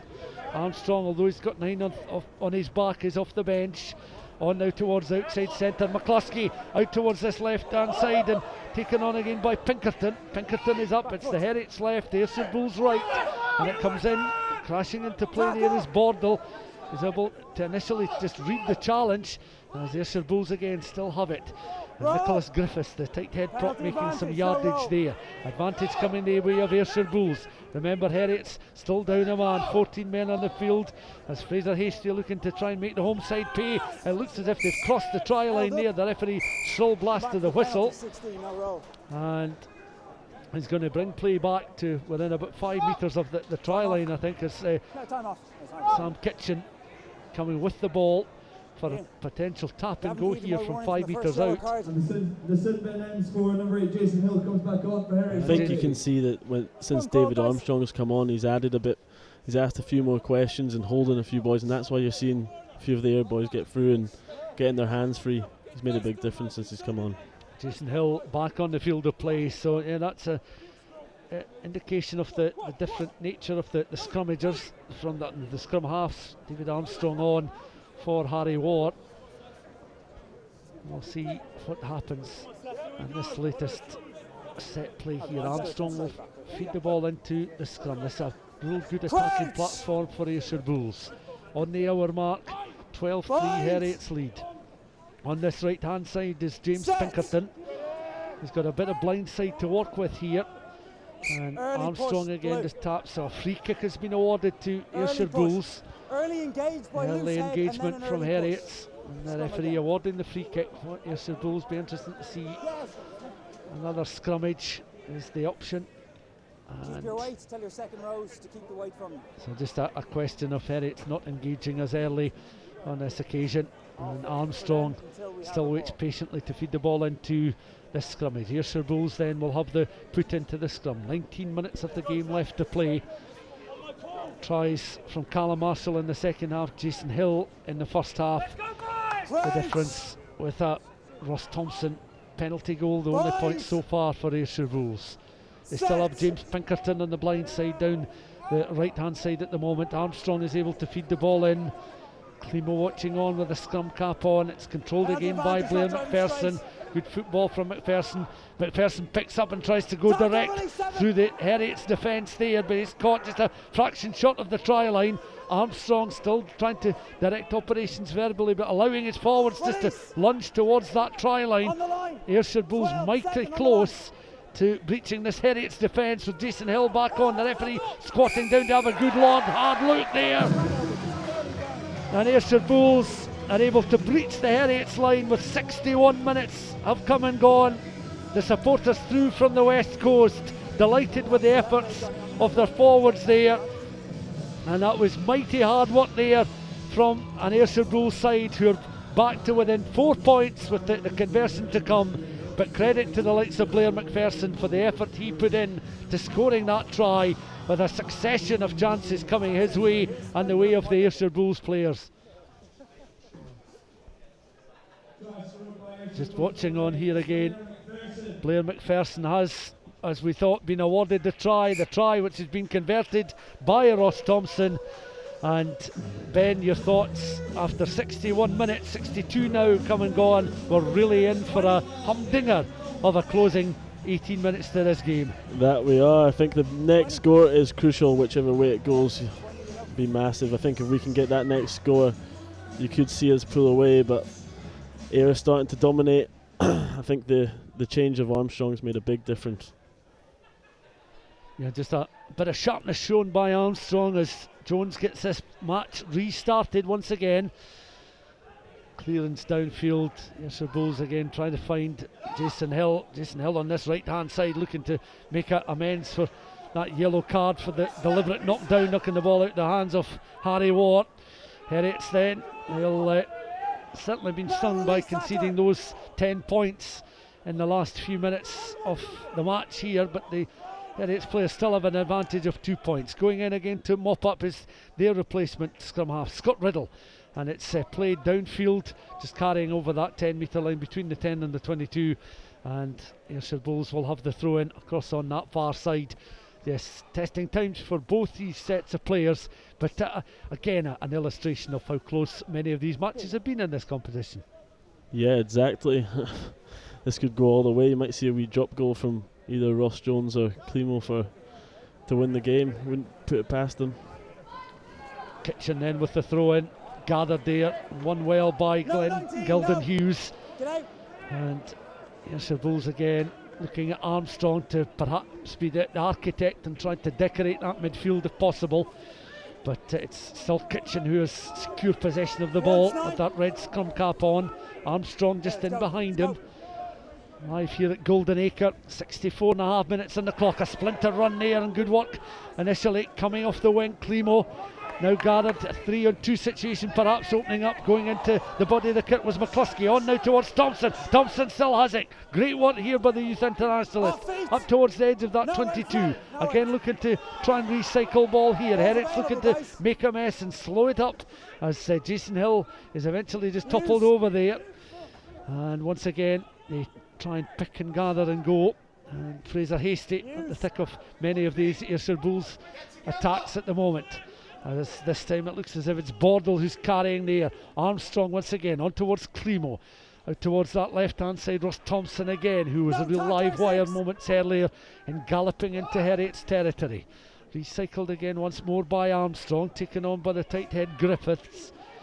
And once again Armstrong just goes in behind. Climo now has it. Climo running into Heriot's jerseys. McCallum is just caught. It was a standing start for him when the Ayrshire captain received possession of the ball there. Back once more towards Bordle. Once again Armstrong just over the ball at the moment. Armstrong thought about just trying to find a half a gap in that Heriot's defence. Ayrshire Bulls again, several phases of play in that section between the 10 and the 22. As they found Climo once more, on towards Thompson. Thompson, that coming ricocheting off the feet there of Jack McLean, and almost found touch as it skewed off the boots of McLean. Heriot's back row forward. Watching on now is again Heriot's looking to try and win some turnover ball here, and it's going to be controlled by the studs there of Scott Riddle. Riddle squatting down, box kick. Put a fair bit of distance on that kick, and a chase was on there, but it was Thompson in your picture that rather it was the number 9 in the picture there who was able to gather. Good work by David Armstrong. Wasn't the fullback who gathered, it was the replacement scrum half Armstrong, and up and over that 10 metre line. Armstrong has it once again. Ayrshire Bulls players trying to find cute lines in between the Heriot's defence. Armstrong on towards Climo again. Climo, educated left foot on the angle. Is that going to bounce? No, it goes straight into touch. He just put just a fraction too much on that, Fraser Climo, and the New Zealander will be a little frustrated that was just too long, because just if he had a fraction more pitch to work with, that would have been a perfect exit from his own half. Applying a bit more pressure on this Heriot side, who have a throw in inside the Ayrshire Bulls half of the field. There's a perfect angle bend of the kick, and you see it just sailing a couple of feet over the line there, and it was guided out by James Spencer, the Heriot's right winger. Yeah, it's never nice as a winger being back there with the wind swirling. You don't know quite what it's going to do, but kind of paid off there for James, and Fraser's will be disappointed with it, but He'll go again. Time's back on now, guys. Just looking down, I think Alex Maguire has come on for that man in the picture there, Sam Kitchen. And so Maguire is on for Kitchen, and Nicholas Griffiths there has been replaced by Rory Sois. Two substitutions for the Ayrshire Bulls. So there's Number two 2, changes Sam Kitchen, in the Ayrshire Bulls side in that front row. Change of hooker as well. And Kitchen has, by his standards, perhaps we'd say a slightly mixed afternoon with the throw-ins at the line out. But it's Heriot who've got a bit of an intense drive on here now. Don't change your mind, As six. again looking Penalty to advantage. make the ball available. Scott Riddle as Six. they're forced Swam into up the touch. side, Just there was an side entry, angle number 6. drive there, and Ayrshire players were just forcing them to go 6. towards the touchline. But Ayrshire Bulls back row forward, George Bordle's been penalised, so it will be a Heriot's prod forward as they will have the line out inside the Keep coming, Bob, 22 keep coming, now. Bob, keep coming. And we're approaching the 68-minute mark in the game. Still a few substitutes to be made if the respective coaches want to do so, but the game is very much on a knife edge just now. This is an important an important attacking opportunity, we'll get the words out, from a Heriot's point of view, and it will look to execute this with Finlay Scott throwing the ball in again towards the back of the line. An overthrow there once more, and again Ayrshire Bulls this time are going to try and make hay with that, as Alex Maguire, his first action is to take the ball up towards the edge of that 10-metre line. He's caught some way short though, 16 and the offside, referee now goal was not penalising out. Heriots once Goal was again. not out. So an offside decision going the way of the No, it Ayrshire was Bulls always in for players, me. and It was all- the you were grateful alright with recipient 16. will be Ross Thompson, who'll look to angle this kick downfield, and this will be an interesting turn of events if Heriots with that attacking platform making nothing of that. Ayrshire Bulls now up towards the Heriots 10-metre line. They will have the throw in, and it remains 12-10. Yeah, it was And just- Ben, the this ball game wasn't out, remains on a 16, knife edge, and it's still a very difficult one to call. Yeah, it's up and down. You don't know which way it's going to go. Just shows you how important discipline is. Give away a penalty and you're 50 metres down the park straight away. 19. Just a little delay in the line-up proceedings here. Alex Maguire, this will be his first throw-in since coming off the bench, and it goes again towards the back of the line, and this time it's Heriots that are able to latch onto the loose ball there. Scott once again, so one hooker throws in, the other gathers at the back of the line. Not quite how you would want it to happen, and advantage coming the way of Heriots now. Heriots now an opportunity here. It's the back row forward on towards the replacement scrum half, and he's over for the try.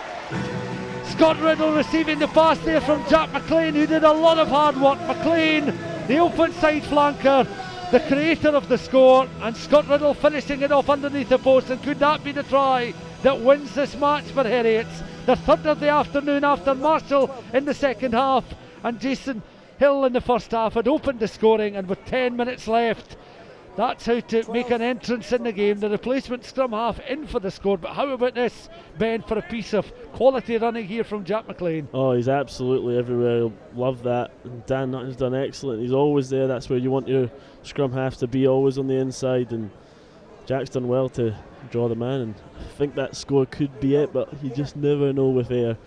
You just never know. Just watching on as the kick now is going to be all important. And just lined up here. So it's a short stab kick from the 10, no problems at all there for Ross Jones, a converted try. 3 tries to good then. 19 points to 10 with 9 minutes of this game left to play. Here's again an illustration of the determination from Jack McLean. Now how about this for a finish?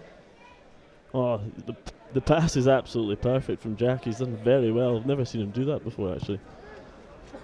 I'd be happy with that one. Restart then, and once more recycle ball here just on the edge of the 22.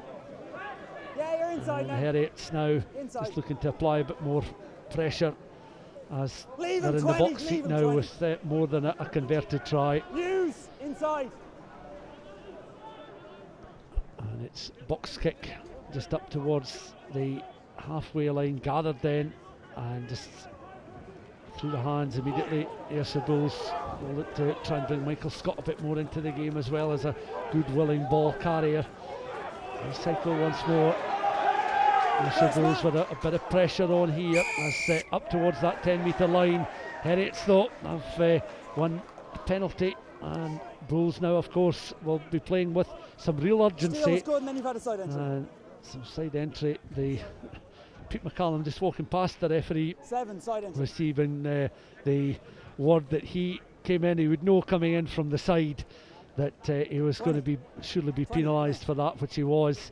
20. And you can see here again the work from the replacement players on here for Ayrshire Bulls. McCallum, here he goes, just coming in on the side there.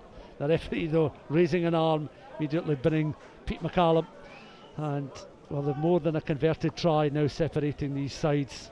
Change for Heriot's number 23. Number 23 comes on. Harry Patterson is on for James Spencer, so a change in the backs once again for the closing stages. Harry Patterson on for James Spencer, 23 on for 14, and Spencer receiving some applause as he exits from the game. From the line out there, Jack McLean now, he must be one of the players certainly in line for man of the match. We'll no doubt get that in a few minutes as well. Ben Chalmers alongside me, certainly has been casting a watchful eye over proceedings in the game so far, and just on the angle, taking on solid challenge coming in there from Cameron Hutchison, or on Cameron Hutchison, as it's recycled again towards McLean once more on the edge of the 22. Played back in field, gathered and gobbled up there with Struan Cessford. Once again Ross Jones just short of the 22-metre line. Worked out towards this right hand side. Heriots again through their full-back, could well be in the corner for another score. They touch down, and once again created there by McMichael, and the congratulations. Harry Patterson just on the field of play, the matter of a few moments, replacing of course the right winger James Spencer. And McLean, well, what a way to make an entrance into the contest. That is pretty much the icing on the cake, Ben. Yeah, and the bonus point as well. Phil will be happy with that. Rory McMichael runs a great inside line, and I think that's Harry with his first touch. It's not a bad first touch for him. Gathering the ball then, here he takes it on. Little intricate play, and McMichael just waiting patiently to provide the pass on there towards young Harry Patterson, and Patterson absolutely delighted with that score. 4 tries then, and Heriots with the bonus point. They're just edging further in front at such an important time in the game. 24 points to 10 with the conversion to come. Ross Jones just looking to convert from that 22 on the angle. Has a little look up at the posts. Here he goes then. It's a very good angle to illustrate his angle to the posts. Nice right foot strike, no problems at all. 26 points to 10, and his game now well and truly won. Yeah, no way back now for Ayrshire, I wouldn't think, and I think that'll confirm Heriot's having a home semi-final, I think. They are very much in the box seat now for a home semi-final. Watsonians, of course, they've got to play the Southern Knights in a rearranged fixture to see who would finish top of the pile in terms of the Super 6 campaign. But Ayrshire Bulls, well, will get the league table, but Heriot certainly honing in on second place at the moment in the table, as the ball is just picked up, and once again Fraser Climo, almost an interception from Jason Hill. And remember, Hill was yellow carded for a similar infringement. He's been shown a second yellow and now a red, and Jason Hill, a carbon copy of the yellow card earlier on in the half. Well, a mixed afternoon for the Heriots number 8. He's been sent off, 2 yellow cards, 2 deliberate knockdowns, and the opening try scorer for Heriots will watch the final couple of minutes from the touchline, and that'll have left a bit of a bad taste in the mouth, as it's not the way you want a game to end, having made such a contribution. But there he comes flying out there, palm down on the ball, couldn't get any clean purchase on it, and referee Ian Kenny showing him a second yellow and a red. Ben, Time your back thoughts? Yeah, he kind of had to, didn't he? Well, he didn't have to make the knockdown, but the referee had to send him there. It was definitely a deliberate knock on, and Jason has put a bit of a dampener on it, but I'm sure he'll be alright. He's a big boy.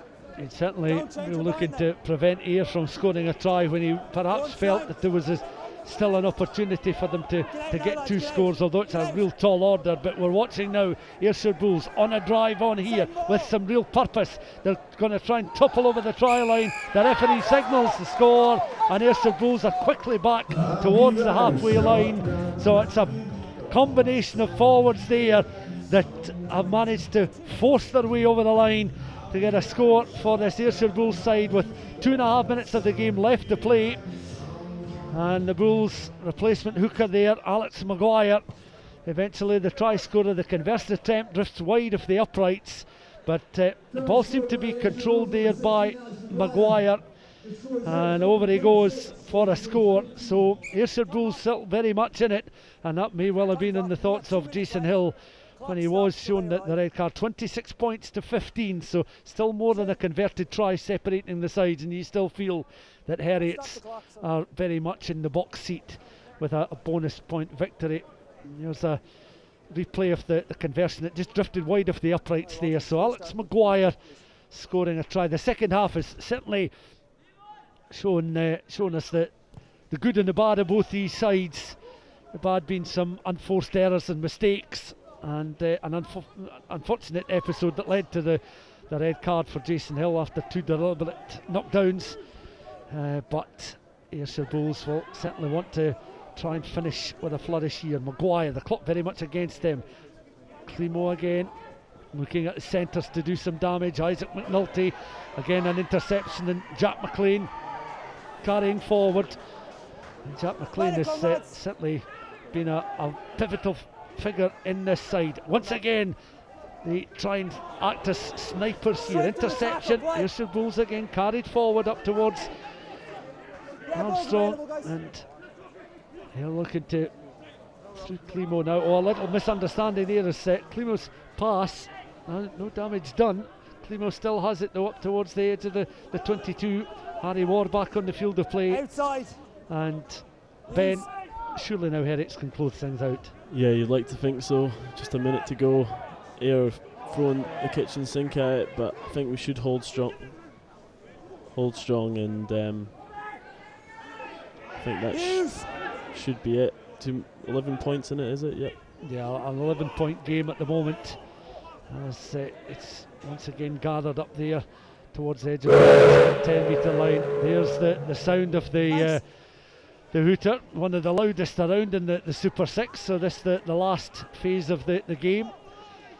30 seconds left on our clock, but in the bright sunshine here, it's Heriot who are defending play as Ayrshire Bulls now. Fraser Climo playing a long loop pass out now towards Ross Thompson. Thompson's is a bit of green plane to run into. He plays a delicate kick over the latest try scorer, Harry Patterson. A little kick and chase. The ball goes into touch. The referee blows for full time. A 26 points to 15 win then for Heriots. A bonus point win, and they're very much in the box seat for a home semi-final now. Ben Chalmers, your final thoughts? Yeah, obviously started off a bit slow, but the last 20 minutes we got a few tries and it was a bit better for the spectators, and obviously a great win for Heriots and sets us up for a good end of the season, hopefully.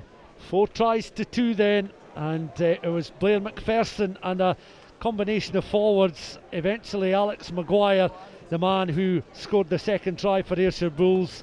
Jack McLean, deservedly so, the open side flanker, the Heriots player, the man of the match this afternoon, and he'll be delighted with that. Not one of the Heriots players on the score sheet this afternoon.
perfect illustration of the forward power, and leading the celebrations there, the skipper Pete McCallum, but Blair McPherson, the number 8.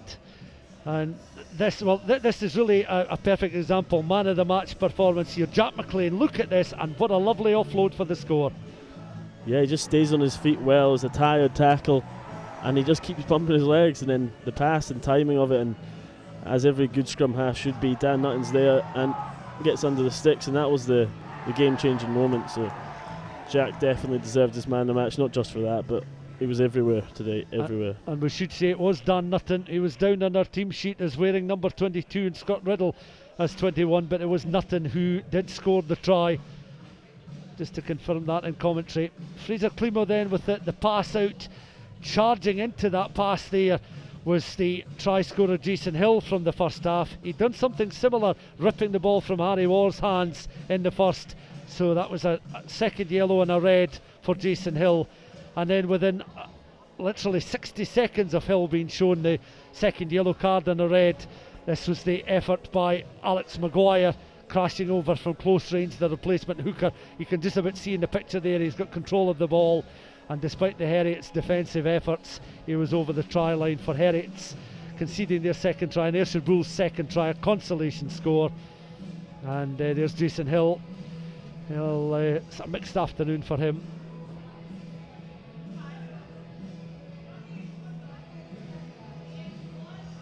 So of course we mentioned Jack McLean being the man of the match this afternoon, and he's joined our match reporter Gavin Nitto down pitchside. Check. Jack, congratulations, a highly competitive game out there today. You must be delighted to come away with a victory. Yeah, it was a tough game. All credit to where they came out all guns blazing, especially in that second half. We were on our line for a good sort of 5-10 minutes there, and the yellow card didn't help. But yeah, it was a gutsy performance from the boys. It was good to come out with a win. And in terms of the game, what do you think the difference between the two sides was? Oh, it's a tough one. I think it was a little bit of a clinical edge at the end. Just sort of managed to make a couple of breaks and we finished them. Other than that, I don't think it was very evenly matched. So it'd be hard to tell. I have to go back and have a look at the video and assess for next time. Probably going to have them in the semi, so we'll see how it goes. Yeah, so the win guarantees you a home playoff semi-final. We don't know who that's going to be against yet because of the postponed game yesterday, but how excited are you for that when it comes along? Oh, very excited. It's nothing like playing at Goldie on a Saturday or a Sunday, so looking forward to whoever we play. We're going to give it our best, and hopefully we'll get to the final and inaugural Super 6, hopefully get the win. Well, congratulations, you're our FOSROC player of the match, and we've got Colin McCallum to present you with your award.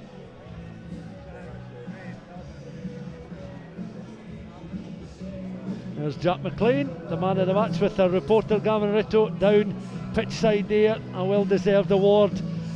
And if you're just tuning in for the last few minutes of our coverage this afternoon, if you missed the final outcome, Heriot's winning this game by 4 tries to 2, a home semi-final.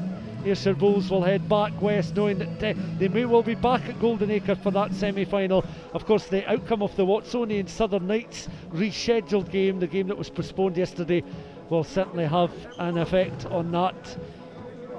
Now Gavin will head back down to him pitchside. He's with Peter Murchie. Pete, a frustrating afternoon. What did you make of your side's performance? Yeah, like you say, it was frustrating. If we look back on their tries, they were mostly off the back of our errors. So that was frustrating. Even we ran them forward on a line-out maul, 20 metres, and they've ended up scoring off the back of it. So it was little things like that we didn't quite get right. We got it back to a 2-point game, 12-10. I thought we were going to go on, and we were looking in a good place, and we just missed a few opportunities and didn't get some of the key moments right. So.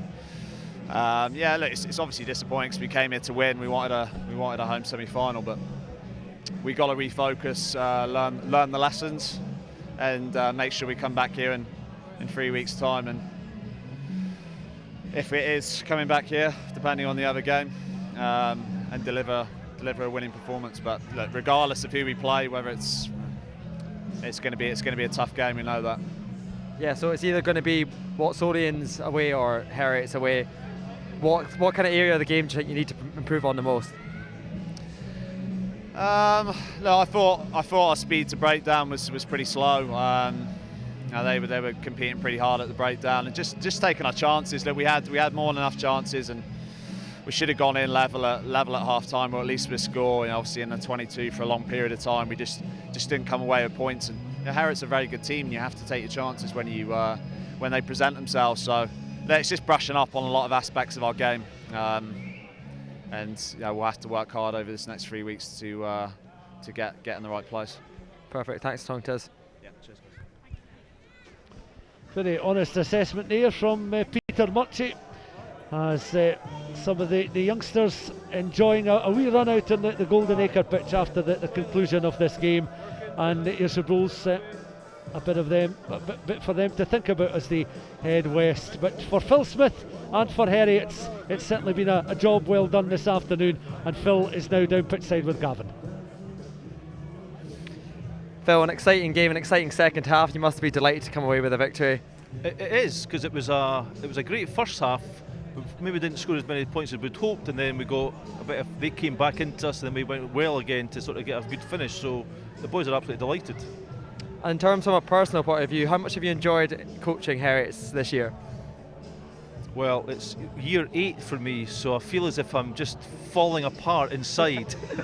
No, it's great. I mean, I wasn't meant to do it as much as I have, and it's been exciting just to come back in and work with some newer players, not just the guys from last year, who've kind of re-energised the club, I think, as far as Super 6, and got us going in a pretty good direction. And the win obviously guarantees you a home semi-final. Don't know who that's going to be against yet, but you must be rearing of confidence going into that one. Yeah, I mean, the key, first of all, was to get a home semi, give us a chance to play at home, because the boys, it's obviously a great pitch, which was unbelievable today after we thought the conditions were going to be against us. And it means for the club, it just allows them to build something for hopefully make it entertaining on the day. Perfect. Well, best of luck when it comes, and thanks for talking to us. Thank you. Cheers.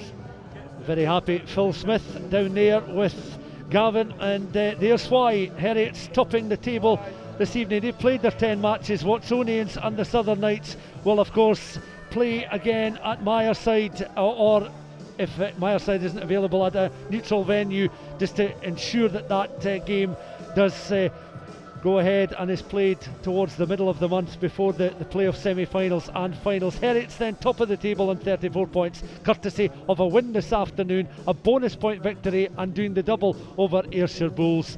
And of course, Bulls down in third place. It means Heriot's and Watsonians are guaranteed places in the home semi-finals and places in the playoffs with home advantage in those semis. Thank you very much for joining us for our live FOSROC Super 6 coverage this afternoon. Another enthralling and exciting affair, particularly in the second half, and it's Heriot who leave Golden Acre this afternoon with a victory, and they're top of the table with one regulation match left to play.